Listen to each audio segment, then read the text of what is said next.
Have you ever looked at yourself in the mirror and asked yourself, who am I?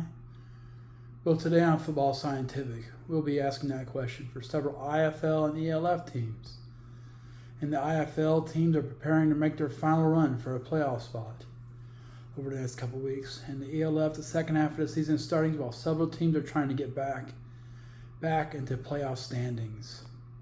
This mirror behind me is just like this week's games for IFL and ELF teams as they try to figure out who they are. Today on Football Scientific, we're going to talk about some news in the NFL.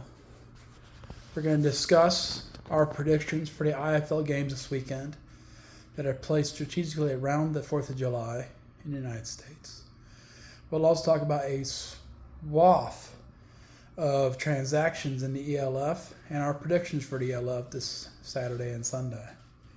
So with that in mind, let's begin. First, earlier today, it's a very quiet day in the NFL right before the 4th of July, but in the NFL, the Pittsburgh Steelers, they signed General Manager Omar Khan to a 3-year contract that will keep him with the team for at least until 2028. So that's because of his success. They picked up Jonnu Smith, they picked up Aaron Rodgers, they picked up Jalen Ramsey. He's been very active in helping improve their team. So he got rewarded with a contract extension. Bengals, do you see how you do it? When someone has success, pay them. Quit fighting with them all the time. That's all the NFL news. Next, in the IFL, teams are preparing for their postseason runs. Some teams are. Some teams are eliminated.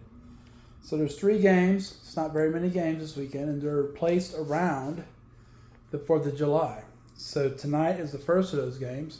Thursday, July 3rd at 7:05 p.m., we have the Iowa Barnstormers, who are 1-11 and been eliminated from the playoffs, traveling to the Massachusetts Pirates, who are in need of 2 wins. They really need 2 wins over the next several weeks to clinch a playoff spot, to take away Tulsa's playoff spot. Can they do it? Well, they have to beat Iowa to do it.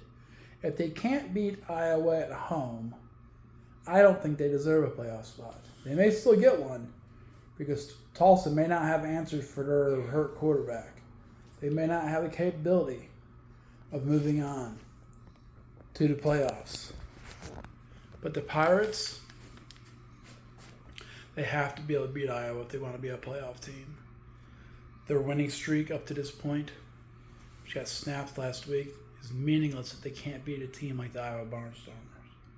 So I say Massachusetts Pirates win this game at home, 52-44 over the Iowa Barnstormers. I think it'll be a hard-fought game. Iowa does tend to hang on. That'll be total points, 96 points scored. And once again, 2 weeks in a row, DraftKings has refused to post a betting line for the IFL, the Indoor Football League. I think we broke them, Football Scientific. I think we broke them. Okay, so tonight on the IFL Network, Massachusetts will beat the Iowa Barnstormers 52-44. That's my prediction. Saturday, July 5th at 7:05 p.m. Eastern on the IFL Network, we have the Tucson Sugar Skulls, who still have a decent chance of making the playoffs. They can win some games. I basically put they need to win out. Tucson needs to win out, and Vegas and Arizona need to lose, and they have a chance to make the playoffs if one of those teams lose out.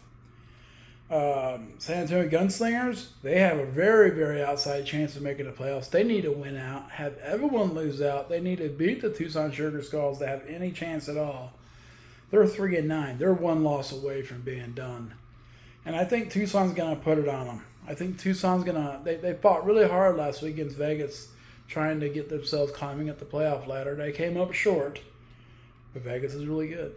San Antonio Gunslingers are less good. So I think Tucson has a chance to come out, travel to San Antonio, and put a whooping on the San Antonio Gunslingers. And I would say they beat them 40-35. Not much of a whooping, but I think it's enough for a win. And I think it's all they need to win. Okay?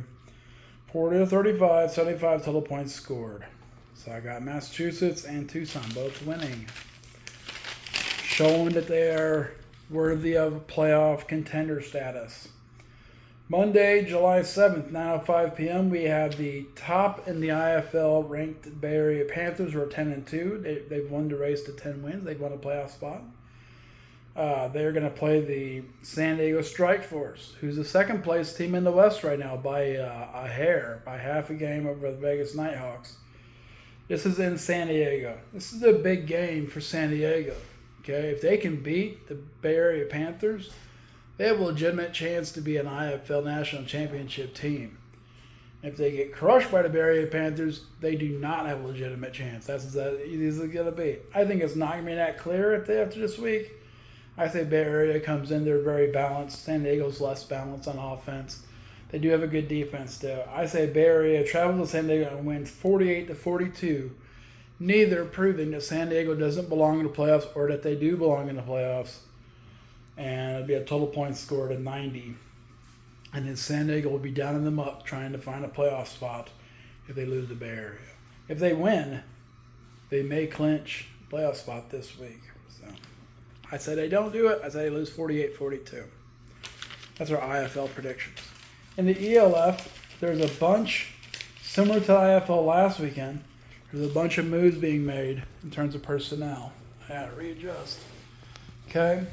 So first, the Ryan Fire, they are now without wide receiver Rory Starkey Jr. They may affect them. I said they're going to lose this week. That may affect them. I thought they were going to lose last week too, though, and I was really wrong. But he's out for at least 3 games. He's going to be replaced by wide receiver Mark Pope for the United States. They also released defensive back Darius Nash, and they replaced him with Chauncey Moore. We'll see if that effect helps them win. Okay, Roquelaw Panthers. They signed defensive back Paul Lewis III, and they released defensive back Devin Burrell because they said he just didn't get the job done. No worries, he found another job in the ELF already. Prague Lions, they released Brazilian offensive tackle Lucas Soares de Silva. Okay, they're becoming better, but they released that lineman. He's not up to snuff anymore. That's probably a good sign for the Prague Lions. Vienna Vikings, they have moved Finnish defensive back Almani Lalo to the injured reserve list. But huge for the Vienna Vikings, running back Kari Parjanen, who's also from Finland, is back from his injury. And they've done pretty well without him, honestly. Better than I thought they would. Helvetic Mercenaries are trying to hit the restart button mid-season. They've made a ton of moves. First, as mentioned earlier this week, they have a new head coach, Josh Fitzgerald. They released quarterback Isaiah Weed. They released running back Tyrell Bavell. They released wide receiver Milan Spiller. They released defensive end DeMarco Artis. They released offensive lineman Otavio Amorum. They released offensive lineman Alessi Narki.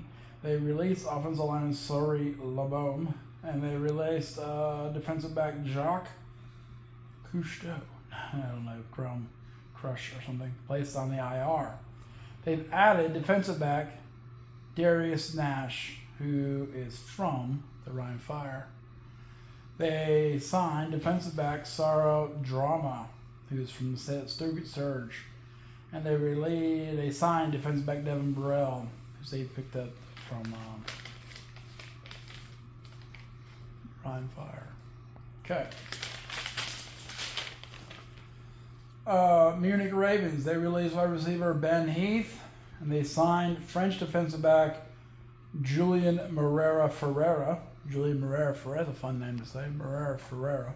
He's also played some wide receivers, so I guess that's why it makes sense. They need a defensive back, and they need someone to play for Ben Heath. And they got it both in Jumilian Moreira Ferreira, who's a French defensive back. The T-Roll Raiders signed running back Tyrell Bavell. He got released by the Helvetic Mercenaries and has been signed by the T-Roll Raiders. We'll see if he can turn it up. Oh no. Disaster strikes. Sorry about that. We're on the road today. So. All right. Frankfurt Galaxy, they are without running back Sandro Platzgummer. He's going to miss at least 3 games for them. That's probably going to hurt them. They've struggled with him. Now they're going to struggle without him. Paris Musketeers, they have released defensive back Kevin Fortes, and they released tight end Daniel Motion. Stuart Surge released defensive back Sarah Drama, who signed with Helvetic. Okay, so with that in mind, we have our ELF predictions for this week. Lots of games.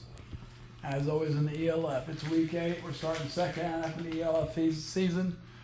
So we got the Rhine Fire, who are 4-2. They're playing the T-Roll Raiders, who are 4-3.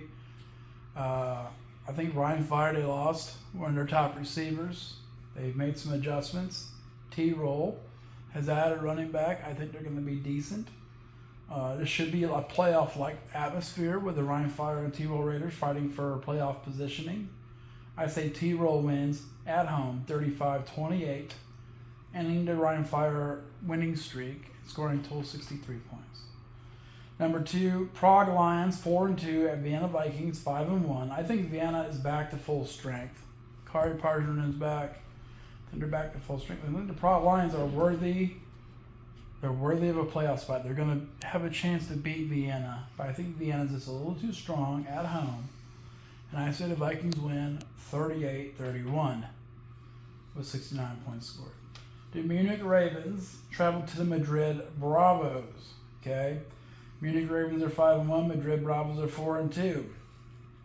Munich Ravens, I believe, are hands down the best defense in the ELF. And they face Madrid Bravos, who have one of the best offenses. I say Munich wins this game on the road 38-35, scoring a total of 73 points between the two teams. Next, the Cologne Centurions. Oh, the poor Cologne Centurions. They're 0-6. They've been real sad recently, and they're playing at the Wroclaw Panthers, who are 3-3. Cologne's been so bad, and Wroclaw is pretty good. So I said Wroclaw wins at home 34-7, 41 total points scored.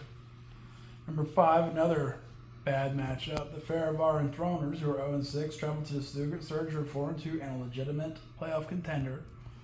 And I say the Stuttgart Surge win 42-12 at home, 54 total points scored. Number 6, Paris Musketeers, probably the second best defense in the league, behind Munich Ravens, travel to the Helvetic Mercenaries to face the rebuilt Helvetic Mercenaries. I think you cannot rebuild a pro team in 1 week. So I say Helvetic will make some improvements. Otherwise, everyone's going to get fired. So then they're going to make some improvements, but I think they lose ultimately to the Paris Musketeers 31-16. And last game, we got the Nordic Storm traveling to the Hamburg Sea Devils. Nordic Storm undefeated. Outstanding team. Hamburg Sea Devils losing a bunch of games in a row. They're 2-5. I say Nordic Storm will show up to Hamburg. Hamburg will give a little bit of fight at home, but Nordic Storm's going to win 44-14. Okay? You heard it here. I think Nordic Storm's going to win that game. So as we said at the beginning, teams in the IFL and ELF will be looking into the mirror and asking themselves, are we worthy of a playoff spot? Are we one of the best teams in the league? We're going to find out this weekend. Starting tonight with the Iowa Barnstormers facing the Massachusetts Pirates. Okay? All right, so that's the plan. Remember, I am Aaron Sauter. I'm a writer for footballanalysis1.com. Check out my rankings of tight ends for fantasy football. Also, I'm a writer for CFL News Hub, checking out the Hamilton Tigercats tomorrow night. Remember, my game preview is on CFL News Hub right now. Check out that game preview. I predict the Tigercats are going to win that game against Toronto this week in the Battle of the QEW. We also, on Football Scientific, talk about the IFL, the NAL, the UFL, and the ELF, European League of Football, which we did today. So I hope you enjoyed the show. We have some new subscribers. That's great. Keep subscribing. Let's keep moving. Start liking the videos. Like the videos so that way the algorithm pushes more videos your way and everyone else's way. may climb up the rankings, okay? Thank you for enjoying the show. The Football Scientific Portal is now closed. Bye, bye, bye, bye, bye, bye.